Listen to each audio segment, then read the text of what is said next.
Bonsoir à tous et bienvenue pour ce direct sur la sexualité. J'espère que vous serez nombreux. Aujourd'hui, on va accueillir Laura Chirco qui sera donc présente pour répondre à nos questions sur ce direct sur la sexualité. D'ores et déjà, je vous laisse le petit lien pour ceux qui souhaitent réaliser une thérapie en ligne. Voilà, je l'ai épinglé pour ceux qui donc souhaitent réaliser une thérapie en ligne, que ce soit avec un psychologue, un psychothérapeute ou un psychopraticien. N'hésitez pas, nos thérapeutes sont en ligne pour vous répondre. Donc j'espère que vous allez tous bien. On va commencer donc ce direct sur la sexualité. Je vous rappelle que je m'appelle Charlotte Ferrari, je suis la community manager de psychologue.net et qu'aujourd'hui je vais vous donner la parole à Laura Chirco sur la sexualité. Alors, est-ce que Laura est par là? Oui, elle est par là. Donc on va se connecter avec Laura Chirco pour parler ensemble de la sexualité. Bonjour Laura, comment ça va? Ça va très bien, merci. Et toi, Charlotte? Ça va très bien, merci.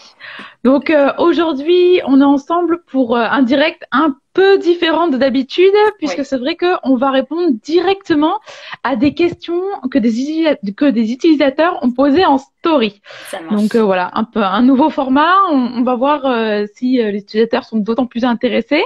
Je vais te demander de te présenter Oui, comme bien toujours. sûr, ça marche. Du coup, bonjour à tous. Je m'appelle Laura Chirco et donc je suis hypnothérapeute. J'ai été formée, peu importe que j'ai été formée, en tout cas, je suis formée avec une hypnose qui s'appelle l'hypnose ericksonienne et aussi en PNL, en programmation neuro-linguistique. Donc, je propose des consultations, je vais y arriver, dans le 18e et aussi donc en visio grâce à psychologue.net pour pouvoir consulter n'importe où. Et je propose aussi des ateliers à la méditation et des formations à l'auto-hypnose. Voilà. D'accord, merci Laura, superbe présentation. Donc on va commencer ce direct sur la sexualité, un thème Yes. un peu houleux, un peu particulier, mais dont il est intéressant de Bien traiter sûr. aussi et qui intéresse. Donc n'hésitez pas, surtout donc vous-même si vous avez des questions utilisateurs à les poser directement aussi en ligne. On en pochera quelques-unes notamment à la fin. Donc d'abord la sexualité, Laura, pourquoi on en a envie, voire besoin, et surtout est-ce que c'est normal? Alors, je vais essayer de répondre au mieux possible. Ce qui est important de savoir, c'est que déjà, on peut vivre sans sexe, puisque des fois, on a des périodes où pendant plusieurs temps, voilà, on a des périodes d'abstinence. Donc, ça montre que c'est pas un besoin, en tout cas, qui est vital. Souvent, en fait, on a plusieurs envies et ce sont ces envies qu'il va falloir aller identifier pour un petit peu connaître un peu plus la motivation. C'est-à-dire que ça peut être d'ordre physique, tout simplement. C'est-à-dire D'accord. pour mieux dormir, pour être plus détendu, pour prendre du plaisir. Ça peut être d'ordre émotionnel, c'est-à-dire que on a envie du coup de se connecter à l'autre personne. Ça peut être une façon de s'engager, ça peut être une façon aussi de dire je t'aime, de dire pardon. Ça peut être aussi par intérêt, tout simplement faire un enfant. C'est vrai. Voilà. Alors après, il y a d'autres intérêts, hein. Il y en a, ça peut être pour monter des échelons, pour devenir adulte, pour se venger. Ça, voilà, ça peut être plein d'intérêts. Et Effectivement. ça peut être aussi lié à une insécurité. C'est-à-dire, parfois, on va faire l'amour parce qu'on a besoin de se sentir aimé, désiré, désirable, parce qu'on a une peur de l'abandon, etc. Donc, ce qui est important de savoir, c'est que c'est souvent, en fait, une envie qui va être physique en premier. Et si c'est un D'accord. besoin, c'est souvent caché, en fait, derrière. D'accord. Voilà. Mais Donc, c'est mieux d'être honnête avec soi finalement et de savoir oui, quel tout besoin ça vient simplement. combler. Exactement. Et la question, est-ce que c'est normal? Tout dépend encore une fois, déjà si on en est conscient ou pas.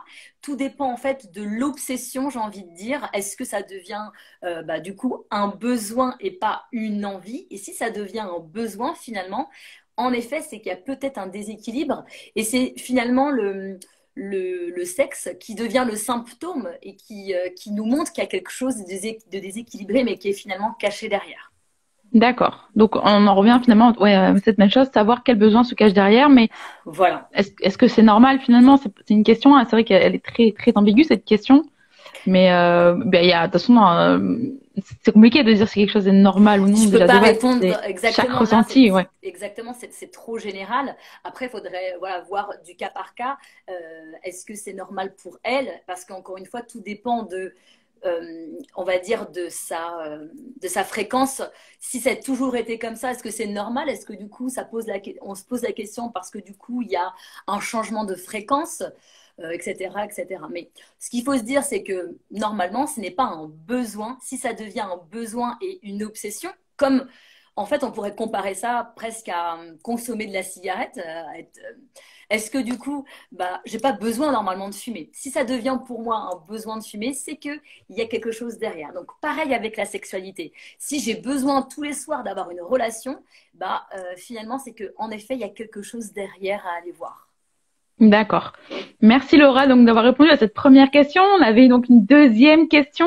Cette question d'ailleurs a été beaucoup posée et c'est pour ça Oui. qu'on l'a choisie. Alors, est-ce que c'est normal de n'avoir que 3 rapports par mois avec son partenaire? Alors j'ai beaucoup aimé parce que donc tu m'as envoyé ces questions avant pour préparer ce live et j'ai beaucoup aimé cette question parce que c'est quelque chose que je vois souvent en consultation. J'ai beaucoup de femmes et beaucoup plus de femmes que d'hommes, mais bon, encore une fois, c'est que pour mon cas, qui nous se demandent, voilà, est-ce que c'est normal? On fait l'amour que 3 fois, alors qu'avant, on faisait beaucoup plus, etc. Alors, ce qu'il faut savoir, c'est qu'il n'y a pas de normalité. Encore une fois, chaque couple, chaque personne va pouvoir trouver son équilibre, son rythme, vraiment, au sein du couple. On a tous donc du coup des envies différentes, des besoins qui peuvent être différents. Et donc, ça va être vraiment le couple à trouver son propre rythme. On est dans une société qui nous fait croire que bah, il faut avoir des rapports sexuels presque tous les jours pour que un couple puisse être finalement être solide, pour qu'il puisse être C'est ça durable. en fait. Alors que c'est complètement faux. C'est ce que tu dis, Charlotte. J'ai un Oui, petit décalage, finalement, désolée. on fait enfin, on fait souvent un lien, et d'ailleurs, même entre copines ou autres, du Bien fait sûr. que avoir des relations sexuelles fréquentes influerait sur une relation saine d'un couple, ce qui a rien à voir Ce qui finalement. est complètement faux. C'est-à-dire qu'il y en a qui pensent, bah, comme on fait l'amour, c'est que dans notre couple, ça va. Mais ça Mm. peut être justement le contraire, en fait. Ouais, Parce qu'on l'a vu dans la première question, si on fait l'amour parce que la personne, finalement, elle a besoin de sentir que la personne, elle est là physiquement, c'est-à-dire qu'elle a cette peur d'abandon. Finalement, si le couple trouve une autre manière de se sentir en sécurité, il y a peut-être moins besoin, du coup, de faire l'amour et juste de faire l'amour par envie physique cette fois-ci. Donc, c'est vraiment important de se dire que non, on peut très bien faire l'amour juste une fois par mois et ça peut suffire parce que du coup, c'est plus un besoin qu'on vient combler, mais juste une envie de se retrouver. Donc, il n'y a pas de rythme et c'est pas ça qui va nous dire que le couple, finalement, est un couple solide. Au contraire, si justement on fait l'amour moins, peut-être qu'on a trouvé une autre manière de répondre bah, à ses intérêts, à ses intentions émotionnelles, physiques, qu'on a comblé du coup au fur et à mesure que le couple s'est construit. Et puis, d'accord, merci. juste Oui, un petit point, il y en a vas-y, beaucoup qui vas-y. disent oui, mais du coup, si on fait l'amour que une fois par mois, c'est que c'est la routine. Mais faire l'amour tous les jours, ça peut aussi être une certaine routine. Mm. Certains couples ne font l'amour peut-être qu'une fois par mois, mais du coup, en le faisant qu'une fois, il y a des vraies retrouvailles et finalement, bah, c'est beaucoup moins, on est beaucoup moins dans une routine que si c'était bah, plus rare finalement. Donc, il n'y a pas D'accord. de règle, voilà. En effet, c'était bien de le spécifier parce que effectivement, si on le fait tous les jours, ça peut aussi devenir une routine. C'est bien. Voilà, c'est important de s'écouter et de parler avec son partenaire. Forcément, l'envie de chaque personne va influencer le rythme. Plus l'autre partenaire a plus de libido, bah, plus peut-être ça va influencer aussi la personne. Donc, ça va être trouver le propre rythme de chaque couple. D'accord. Merci Laura de le mentionner. On avait une troisième question, Oui. et également très récurrente. Peut-on ressentir du plaisir avec quelqu'un que l'on n'aime pas? Alors, pareil, elle est importante, elle est intéressante cette question. Donc, j'imagine que le n'aime pas, ça voudrait dire qu'on n'est pas amoureux, mais on n'est Exactement. pas forcément on ne Oui, déteste parce pas que forcément la de personne. là à D'accord. détester, là, oui, j'imagine que C'est sinon. autre chose. Ok. Alors, bien sûr que oui, on peut quand même avoir du plaisir avec une personne qu'on n'aime pas, pour plusieurs raisons. La première, c'est si finalement le fait d'être en rapport sexuel avec la personne, ce n'est pas d'ordre émotionnel. C'est-à-dire que là, je fais l'amour avec cette personne, pas parce que j'ai envie de lui dire que je l'aime, pas parce que j'ai envie de m'engager avec elle, pas parce que je veux lui dire voilà, que j'ai envie de... Enfin, je sais pas, je suis folle amoureuse de cette personne, mais parce qu'il y a il y a un autre intérêt. Donc, du coup, s'il y a un autre intérêt, que ça soit, par exemple, pour se sentir désiré, pour se sentir en sécurité, et finalement, on peut déjà avoir du plaisir parce que cette personne nous apporte ça. D'accord. Donc ça déjà, c'est la motivation qui n'est pas vraiment je fais l'amour parce que je suis amoureux ou amoureux, je fais l'amour pour d'autres raisons, toutes les raisons qu'on a pu un petit peu parler en répondant à la première question. Donc ça, c'est une chose. La deuxième chose, c'est aussi que quand on va faire l'amour avec une personne, rien que déjà faire un câlin à quelqu'un, en fait, en quelques secondes, on va sécréter de l'ocytocine. Hormone du bonheur. Je l'ai bien dit. Je Oui. me suis entraînée avant. Donc, l'ocytocine, exactement, c'est une hormone de bonheur, c'est l'hormone où on se sent bien, c'est une hormone où on va être calme, on va être apaisé. Et elle est sécrétée donc pendant un orgasme, mais pas que, aussi dès qu'on fait un câlin, au bout de D'accord. 4 secondes, je crois, on sécrète ces hormones. Donc finalement, on va déjà se sentir bien, on va déjà se sentir attaché avec cette personne. Donc on n'est pas obligé en effet d'être amoureux ou amoureuse de cette personne pour avoir du plaisir. On sécrète D'accord. d'autres hormones, bien sûr, mais celle-là, déjà, elle est tout de suite sécrétée très rapidement. D'accord. Merci Laura. Autre question que j'ai vue beaucoup, beaucoup, beaucoup. Une femme jouit-elle toujours? C'est marrant que tu aies cette question.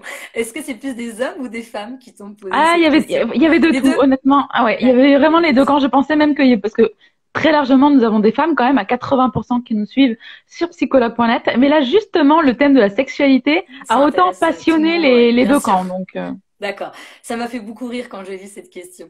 Alors, bien sûr que non, ce n'est pas automatique. Il n'y a pas forcément un orgasme à chaque rapport.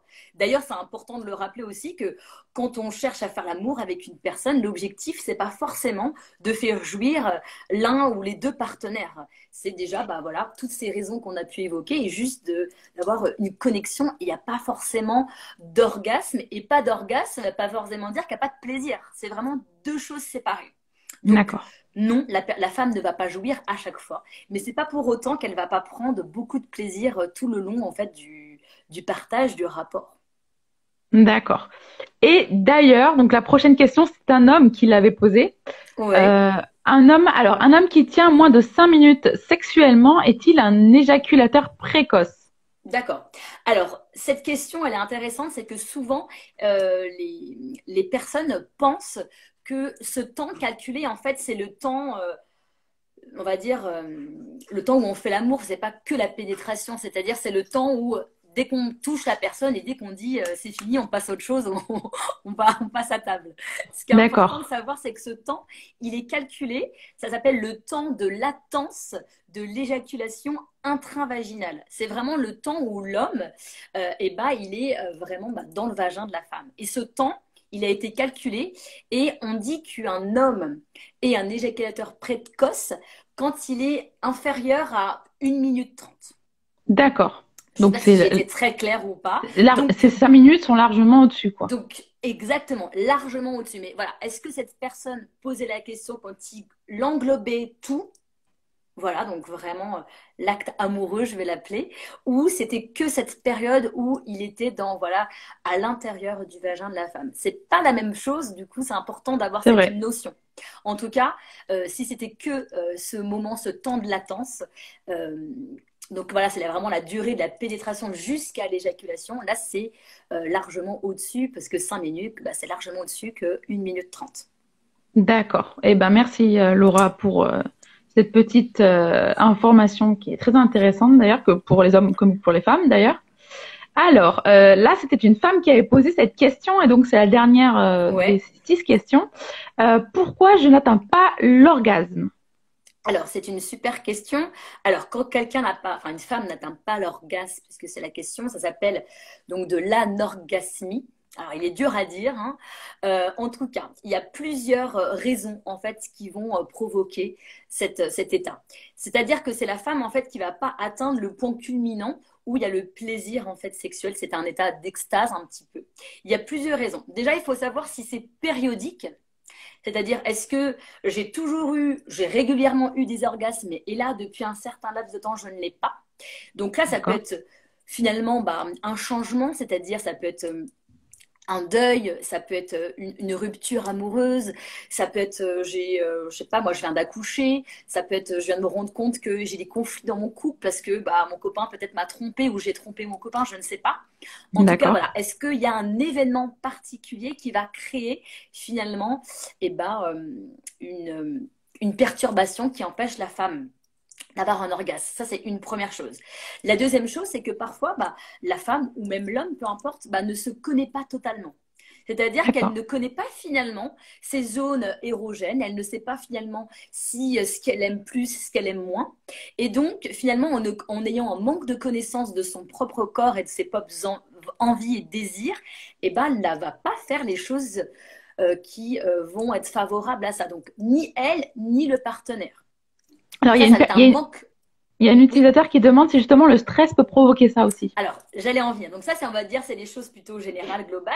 Et après, bah, il y a D'accord. plein de choses, en fait, qui vont arriver. Ça peut être de la culpabilité, ça peut être du stress, ça peut être une mauvaise estime de soi, une mauvaise image de soi. Si j'ai l'impression de ne pas avoir une belle image de moi, comment je vais pouvoir peut-être lâcher prise? Parce que l'orgasme, c'est vraiment un moment où, en fait, la femme va pouvoir lâcher prise. Est-ce que c'est un manque d'autorisation à accéder au plaisir? Ça peut être des croyances limitantes, on en a beaucoup parlé. Si je crois que je n'y arriverai pas, si je crois que ce n'est pas bien de jouir, si je ne crois que je n'ai pas le droit à ça, comment finalement bah, je peux arriver à atteindre cet orgasme. Donc ça peut être tout ça, hein, peur de contrôle, ça peut être aussi donc là, ça va être du cas par cas, mais des personnes qui ont subi des traumatismes, des abus sexuels et qui, bah, du coup, ont bah, des freins par rapport à ça. Donc c'est vraiment très, très, très large, mais c'est intéressant en effet de s'y pencher parce que c'est souvent plutôt mental que physique. Hein. D'accord. Merci d'avoir spécifié tout ça, Laura. Et je vais De rebondir rien. directement parce qu'il y a beaucoup de questions qui passent. Qui passe, oui, ok. Voilà, bah, ça va être intéressant. Donc forcément, les gens voilà posent des questions. Il y a une personne, une utilisatrice qui demande euh, si si c'est vrai en fait le fait d'être clitoridienne ou vaginale. Alors, ça va être difficile d'y répondre. C'est-à-dire qu'il y a beaucoup, beaucoup, beaucoup de tendances, j'ai envie de dire, qui ne disent pas la même chose. Donc, même moi, en ayant eu une formation, je n'ai pas de réponse parce qu'entre ce qu'on me dit, ce que je vois et ce que j'expérimente et surtout ce que j'ai en tant qu'hypnothérapeute, eh ben, je me Oui, rends compte qu'il y a tout et son contraire. Donc, je pense d'accord. qu'encore une fois, il ne faut pas se mettre une étiquette en se disant je suis vaginale ou je suis clitoridienne. En tout cas, il y a du plaisir. Parfois, on va dire que la pénétration peut donner un orgasme clitoridien et en allant en tout cas stimuler le clitoris, on peut bah, avoir un orgasme vaginal. Il y a vraiment pas de règle et je pense qu'on a beaucoup trop catégorisé et jugé et du coup limité le plaisir que la femme peut avoir et c'est vrai que bah, en ce moment en tout cas, enfin en ce moment, pas forcément aujourd'hui, mais c'est récent quand même de redonner le pouvoir que la femme peut avoir dans ce plaisir-là. Exactement, parce que du coup, il y avait vraiment une méconnaissance avant sur le Exactement. clitoris, notamment où on disait que, bah, que la pénétration, enfin, c'était forcément la pénétration qui allait amener à l'orgasme, ce qui est complètement faux. Complètement différent, encore une fois. D'accord. Merci Laura pour toutes ces réponses. Alors, je vais regarder s'il y a encore quelques questions en direct. Euh, alors, on a encore beaucoup de questions. Tu vois, sur je n'ai pas d'envie sexuelle, est-ce normal? On y a déjà répondu. Alors, une question intéressante aussi. Est-ce possible qu'au premier rapport sexuel, on ne ressente rien? Tout est possible. Tout est possible, bien sûr. Après, encore une fois, il faut se poser la question, pourquoi je ne ressens rien? Est-ce que je ne ressens rien physiquement parce que finalement, la personne avec qui j'ai en face de moi, enfin, bah, le peau à peau, on va dire, le contact de sa peau ne m'atteint pas.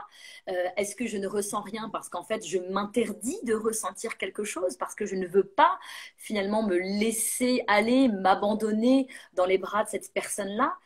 Voilà, il y a plein de questions qu'on peut se poser. Est-ce que c'est juste la bonne pas la bonne personne? Est-ce que c'est moi qui ne suis pas finalement disposée, pardon, à ressentir du plaisir? Est-ce que c'est la période? Il y a tellement de questions qu'on se peut poser, mais bien sûr que c'est possible. Et parfois, on a une mauvaise expérience avec la première fois avec cette personne et finalement, au bout de X relations, on se dit, mais en fait, c'est génial avec elle. Comme quoi, c'est pas forcément la personne, c'est nous, c'est la connexion avec les deux personnes, c'est un tout, vraiment. D'accord. Mais il faut Mer- vraiment pas se juger en disant Oui, que ça va être une catastrophe. Non. Eh ouais. ben, juste on se pose la question et puis on retente et on voit. D'accord, merci. Alors, on a encore une question directement en ligne, Laura. Je ne sais pas si tu pourrais y répondre. Je vais Une essayer. personne à qui ça tient beaucoup à cœur, elle te demande si tu peux parler de vaginisme en quelques mots. Ok, en quelques mots, parce que c'est vraiment, c'est vraiment C'est un pas gros dossier évident. aussi. C'est un gros dossier. Alors, je vais parler en tout cas de mon expérience en tant que patiente, en tant que thérapeute. Pourquoi pas, hein, tu Ça peux aurait pu. aussi. Mais non, pour le cas, non. J'ai plein de défauts, mais pas celui-là. Enfin, c'est pas un défaut d'ailleurs. En tout cas, j'ai plein de troubles, mais pas celui-ci. Pas celui-là. Non. On a déjà parlé d'angoisse, c'est bon, hein, chacun Oui. ses trucs. Non. Alors, du coup, j'ai eu une cliente il n'y a pas très longtemps justement sur le vaginisme. Donc, le vaginisme, c'est une personne, enfin, c'est une femme du coup, qui va en fait vraiment consciemment et surtout inconsciemment, eh ben, on va dire bloquer son vagin, c'est-à-dire qu'il y a des muscles, il y a plein, plein, plein de muscles, et en fait, ça va vraiment contracter, contracter, contracter tous les muscles, finalement, pour empêcher la pénétration. Donc ça, c'est D'accord. ça le vaginisme, vulgairement, ok? Donc, derrière ça, en fait, il y a plein de choses qui peuvent être à l'origine. Principalement, moi, les personnes que j'ai suivies sur ça, c'était des personnes qui ont été abusées et qui du D'accord. coup, bah, finalement, Traumatisme. voilà, qui ont eu un traumatisme et finalement pour protéger, finalement, se protéger, bah, crée ce mécanisme-là qui est bah, très protecteur en effet. Donc ça peut être ça. Ça peut être aussi des personnes qui finalement ne sont pas ok avec leur sexualité, pardon. C'est-à-dire, ce sont des femmes qui, par exemple, sont homosexuelles et donc ne comprennent pas pourquoi au moment de la pénétration, eh ben, le vagin se contracte et crée ce vaginisme et empêche la pénétration. Parce qu'en fait, il y a une partie d'elle bah, qui n'est pas OK avec cette manière finalement d'exprimer l'amour, en tout cas pour elle. Donc, ça peut être plein, plein, plein de raisons. Ça, vraiment, ça va être du cas par cas, encore une fois. Donc, je ne sais pas si j'ai répondu suffisamment à la question par rapport à la personne qui t'a posé cette question. Après, On si elle verra veut le plus retour. de détails, voilà, qu'elle vienne m'en parler en privé parce que c'est vraiment très intime pour le coup. D'accord, oui, effectivement, que cette personne n'hésite pas à parler directement à Laura en privé. Alors, on va faire une dernière question parce que ça fait déjà une demi-heure de direct. Alors,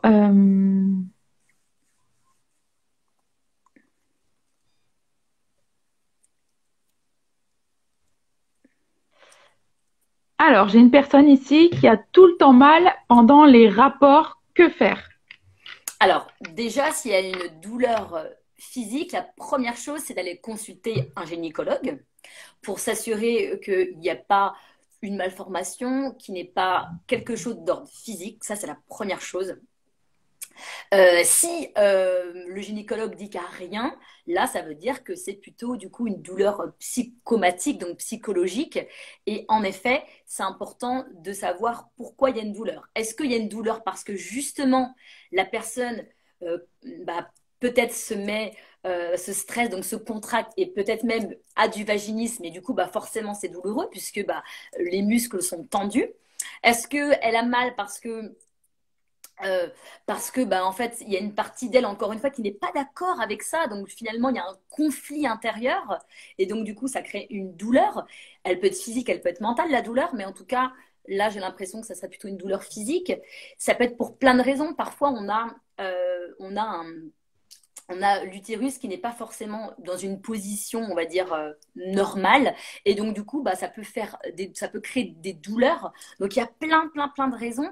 Est-ce que ces douleurs, elles sont permanentes avec tous les hommes ou est-ce que c'est avec que certains hommes, parce qu'encore une fois, bah forcément, pendant la pénétration, en fonction de la taille du vagin et la taille du pénis de l'homme, bah on peut ressentir des douleurs aussi. Donc voilà, là j'aurais besoin d'avoir un peu plus d'informations si c'est vraiment quelque chose de général. Est-ce que c'est que avec des personnes en particulier ou des moments particuliers? D'accord. Et est-ce que si au niveau vraiment physique, tout est OK? Donc c'est important d'aller voir déjà en premier Oui, un un gynécologue, gynéco. hein. D'accord. Voilà. Eh ben, merci Laura. Il y a encore beaucoup de questions en ligne, mais je doute pas que tu sauras également y répondre en privé. Bien sûr, avec grand plaisir, avec grand plaisir. En tout cas, si Voilà. je peux y répondre, j'y répondrai avec grand plaisir. D'accord, super Laura. Bah, je te remercie d'avoir Merci été beaucoup. présente et d'avoir Merci répondu à Charlotte. toutes ces questions avec brio comme d'habitude. Merci à vous tous. Et je te dis à très vite pour un prochain Avec direct. grand plaisir. À très bientôt. Bonne journée, bonne Merci. fin d'après-midi. Au revoir. Merci à toi aussi. Belle soirée. Voilà, j'espère que ce direct vous a plu sur la sexualité. Je vous rappelle donc que les questions étaient tirées d'une story que je vous avais posée et j'en ai tiré toutes les questions les plus demandées. Des fois, elles étaient demandées en cinq fois, 6 fois, voilà. Donc certaines n'ont pas été posées parce qu'on n'a pas le temps forcément de poser 600 questions, malheureusement. Mais on va dire que celles que les personnes se posent généralement sont posées. Donc, je vous remercie à tous d'avoir été présents. Je vous rappelle, pour ceux qui souhaitent réaliser une thérapie en ligne, le petit lien, il est juste en dessous, épinglé. Pour ceux qui souhaitent réaliser une thérapie avec Laura ou en savoir plus sur cette professionnelle, qui n'hésite pas également à venir me parler en privé, je donnerai le lien de sa page, le lien de son Instagram, ce que vous souhaitez. Donc, je vous dis à demain pour le prochain direct. Et ben, une très belle fin de journée à vous. Au revoir.